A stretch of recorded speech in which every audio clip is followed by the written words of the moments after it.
भगवान कृष्ण कहते हैं कि हमें अपने कर्तव्यों का पालन करना चाहिए, लेकिन उसके परिणामों के प्रति आसक्ति नहीं रखनी चाहिए। यह श्लोक हमें निष्काम कर्म की प्रेरणा देता है। हे भारत, जब जब धर्म की ग्लानि होती है और अधर्म का उत्थान होता है, तब तब मैं अपने आप को प्रकट करता हूं।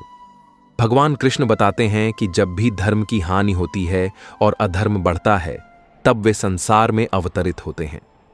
यह श्लोक हमें यह विश्वास दिलाता है कि भगवान सदा धर्म की रक्षा और अधर्म का नाश करने के लिए हमारे साथ हैं। मनुष्य को स्वयं अपने द्वारा ही उठाना चाहिए, स्वयं को नीचे नहीं गिराना चाहिए, क्योंकि आत्मा ही उसका मित्र है और आत्मा ही उसका शत्रु है। भगवान कृष्ण बताते हैं कि हमें अपने मन और आत्मा को उन्नत करने का प्रयास करना चाहिए। मनुष्य का मन ही उसका सबसे बड़ा मित्र और सबसे बड़ा शत्रु है। यह श्लोक हमें आत्मसंयम और आत्मविकास की प्रेरणा देता है। जो व्यक्ति अत्यधिक खाता है या बिल्कुल नहीं खाता, जो बहुत सोता है या बिल्कुल नहीं सोता, वह योग में सफल नहीं हो सकता। योग, जो नियमित आहार और विहार, कर्मों में संतुलित प्रयास और सोने और जागने में उचित संतुलन रखने वाले व्यक्ति के लिए होता है, दुख का नाश करता है। जो अनन्य प्रेम से मेरी उपासना करते हैं, मैं उनके योग क्षेम का वहन करता हूं। इस संसार में जीव मेरी सनातन अंश हैं। वे प्रकृति में स्थित मन और 6 इंद्रियों को खींचते हैं। भगवान कृष्ण बताते हैं कि सभी जीव उनके सनातन अंश हैं और वे प्रकृति में स्थित मन और इंद्रियों से संघर्ष कर रहे हैं। यह श्लोक हमें हमारे ईश्वर के साथ संबंध और इस संसार में हमारे संघर्ष को समझने की प्रेरणा देता है। जो ज्ञान सभी प्राणियों में एक अविनाशी तत्व को देखता है, जो अविभाजित होते हुए भी विभाजित है, उसे सात्विक ज्ञान कहा जाता है। सभी धर्मों को त्याग कर केवल मेरी शरण में आओ, मैं तुम्हें सभी पापों से मुक्त कर दूंगा, चिंता मत करो। भगवान कृष्ण अर्जुन से कहते हैं कि सभी धर्मों को त्याग कर केवल उनकी शरण में आना चाहिए। भगवान सभी पापों से मुक्ति प्रदान करेंगे। यह श्लोक हमें पूर्ण समर्पण और भगवान पर विश्वास रखने की प्रेरणा देता है। जो मेरे कर्म करता है, जो मुझे सर्वोच्च मानता है, जो मुझसे प्रेम करता है, जो सभी जीवों से द्वेष रहित है, वह मुझे प्राप्त करता है। हे पांडव, भगवान कृष्ण कहते हैं कि जो व्यक्ति भगवान के कार्य करता है, उन्हें सर्वोच्च मानता है और सभी जीवों से द्वेष रहित है, वह भगवान को प्राप्त करता है। यह श्लोक हमें भगवान की सेवा और प्रेम में समर्पित होने की प्रेरणा देता है। अपने धर्म का पालन करना, चाहे वह दोषपूर्ण हो, दूसरे के धर्म को अच्छी तरह से निभाने से बेहतर है। अपने धर्म में मरना बेहतर है, क्योंकि दूसरे के धर्म में भय है। कि अपने धर्म का पालन करना, चाहे वह दोषपूर्ण हो, दूसरे के धर्म को अच्छी तरह से निभाने से बेहतर है। अपने धर्म में मरना बेहतर है, क्योंकि दूसरे के धर्म में भय है। यह श्लोक हमें अपने कर्तव्यों का पालन करने की प्रेरणा देता है। जो मेरे दिव्य जन्म और कर्म को सत्य रूप में जानता है, वह शरीर त्यागने के बाद पुनर्जन्म नहीं लेता, बल्कि मुझे प्राप्त करता है। हे अर्जुन, भगवान कृष्ण कहते हैं कि जो व्यक्ति उनके दिव्य जन्म और कर्म को सत्य रूप में जानता है, वह मृत्यु के बाद पुनर्जन्म नहीं लेता, बल्कि भगवान को प्राप्त करता है। यह श्लोक हमें भगवान के दिव्य स्वरूप और उनके कर्मों को समझने की प्रेरणा देता है। तुम्हारा अधिकार केवल कर्म करने में है, उसके फल में नहीं। इसलिए कर्म फल की चिंता मत करो, न ही निष्क्रियता की ओर आकर्षित हो। इस श्लोक में भगवान श्री कृष्ण अर्जुन को समझाते हैं कि हमें केवल अपने कर्म पर ध्यान देना चाहिए और उसके परिणाम की चिंता नहीं करनी चाहिए। परिणाम की चिंता करने से हम निष्क्रिय हो सकते हैं। सही कर्म करना ही हमारा धर्म है। भगवान कृष्ण अर्जुन को समझाते हैं कि हमें केवल अपने कर्म पर ध्यान देना चाहिए और उसके परिणाम की चिंता नहीं करनी चाहिए। परिणाम की चिंता करने से हम निष्क्रिय हो सकते हैं। सही कर्म करना ही हमारा धर्म है। जो इस प्रकार से स्थापित चक्र का अनुसरण नहीं करता, वह पापमय जीवन जीता है। ऐसा व्यक्ति इंद्रियों के सुख में लगा रहता है और व्यर्थ में जीवन बिताता है। भगवान कृष्ण बताते हैं कि जो व्यक्ति वेदों द्वारा स्थापित यज्ञ के चक्र का पालन नहीं करता, वह इंद्रियों के सुख में फंसा रहता है और उसका जीवन व्यर्थ हो जाता है। यह श्लोक कर्म और यज्ञ के महत्व को दर्शाता है। 4 वर्णों का विभाग मैंने गुण और कर्म के अनुसार किया है। यद्यपि मैं उनका सृष्टा हूं, किंतु मुझे अकर्ता अविनाशी जानो। भगवान कृष्ण बताते हैं कि समाज के 4 वर्ण ब्राह्मण, क्षत्रिय, वैश्य और शूद्र गुण और कर्म के आधार पर बनाए गए हैं। यद्यपि उन्होंने इस व्यवस्था को बनाया है, फिर भी वे स्वयं को इन कर्मों से अलग बताते हैं।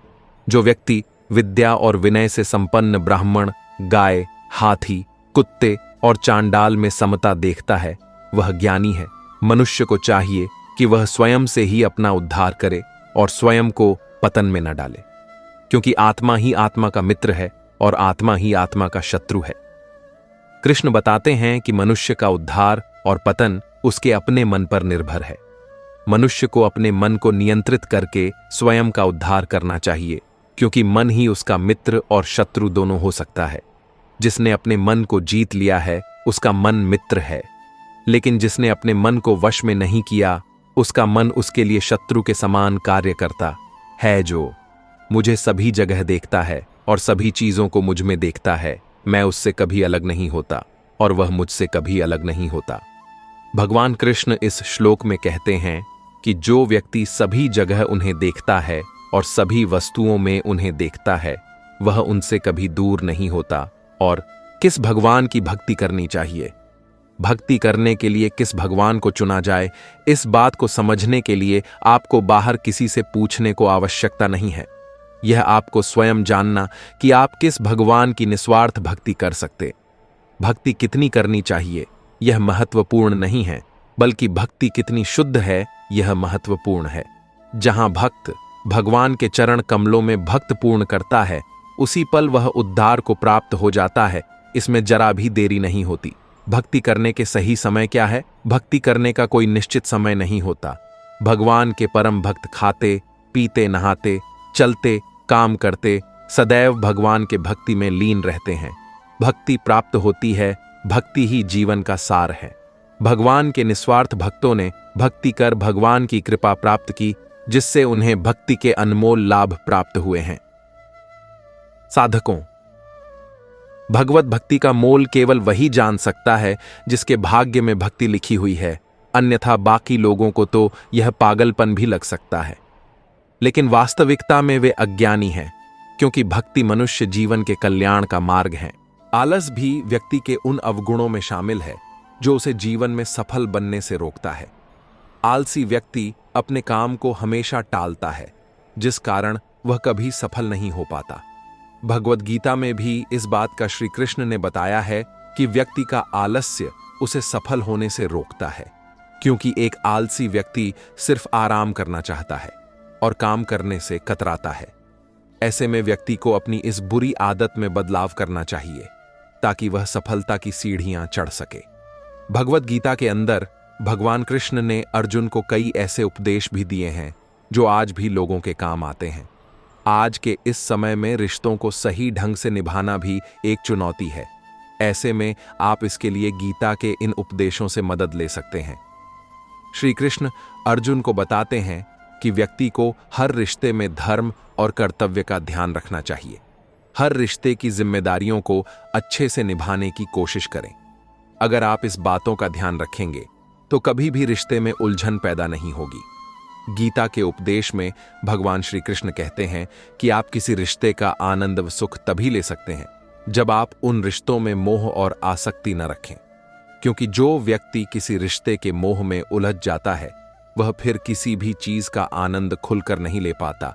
हर व्यक्ति चाहते हैं कि उसे अपने रिश्ते में सम्मान और प्यार मिले, लेकिन इसे पाने की आशा तभी रखनी चाहिए जब आप भी समान रूप से सामने वाले को प्रेम और सम्मान दें। रिश्ते में सामने वाला चाहे आपसे छोटा हो या बड़ा, हमेशा उसका सम्मान करना चाहिए और सबके साथ प्रेम से रहना चाहिए।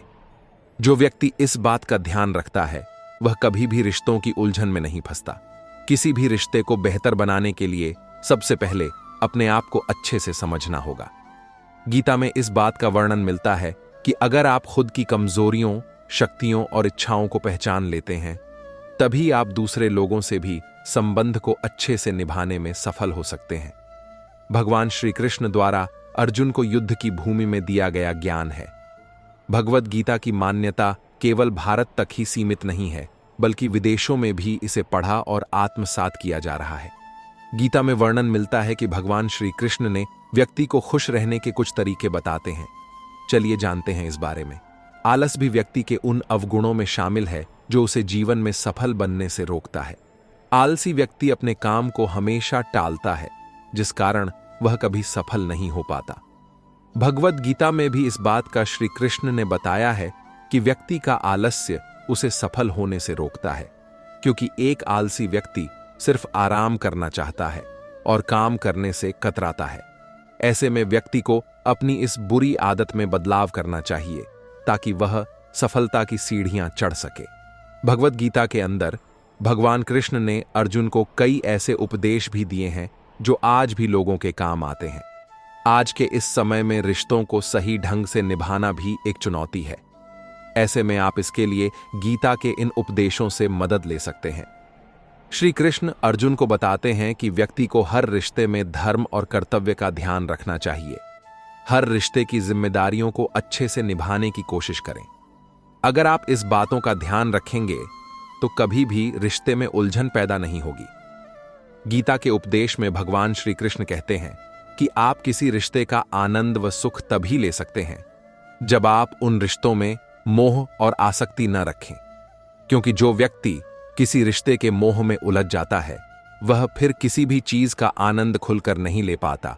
हर व्यक्ति चाहते हैं कि उसे अपने रिश्ते में सम्मान और प्यार मिले, लेकिन इसे पाने की आशा तभी रखनी चाहिए जब आप भी समान रूप से सामने वाले को प्रेम और सम्मान दें। रिश्ते में सामने वाला चाहे आपसे छोटा हो या बड़ा, हमेशा उसका सम्मान करना चाहिए और सबके साथ प्रेम से रहना चाहिए। जो व्यक्ति इस बात का ध्यान रखता है वह कभी भी रिश्तों की उलझन में नहीं फंसता। किसी भी रिश्ते को बेहतर बनाने के लिए सबसे पहले अपने आप को अच्छे से समझना होगा। गीता में इस बात का वर्णन मिलता है कि अगर आप खुद की कमजोरियों, शक्तियों और इच्छाओं को पहचान लेते हैं, तभी आप दूसरे लोगों से भी संबंध को अच्छे से निभाने में सफल हो सकते हैं। भगवान श्री कृष्ण द्वारा अर्जुन को युद्ध की भूमि में दिया गया ज्ञान है। भगवद गीता की मान्यता केवल भारत तक ही सीमित नहीं है, बल्कि विदेशों में भी इसे पढ़ा और आत्मसात किया जा रहा है।